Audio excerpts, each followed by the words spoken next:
হ্যাঁ, আমি ঈসা। আচ্ছা, আপনাকে যদি বলা হয় শুধু 1 থেকে 2 ঘন্টা একটা জায়গায় বসে থাকবেন, এর বিনিময়ে আপনি কোনো টাকা পাবেন না, বরং আপনার পকেট থেকে টাকা যেতে পারে, তাহলে কি আপনি সেই জায়গায় বসে থাকবেন? হয়তো উত্তর আসবে না, কিন্তু আপনি কি জানেন এই পৃথিবীতে এমন কিছু মানুষ আছে যারা শুধু যাবে না, বরং সেই দিনটার জন্য পুরো সপ্তাহ অপেক্ষা করবে।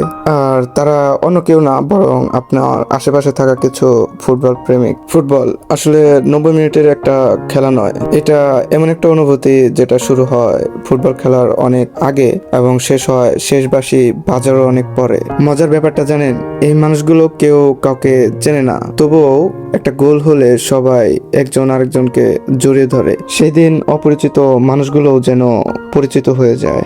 এই কারণেই হয়তো বলে ফুটবল পৃথিবীর এমন একটি খেলা যেটা সকল মানুষই তার নিজের মনে করে দেখতে পারে। এই জন্যই আমার পার্সোনালি ফুটবল খেলাটা অনেক বেশি ভালো লাগে। তোমার কেমন লাগে অবশ্যই কমেন্টে জানাবে।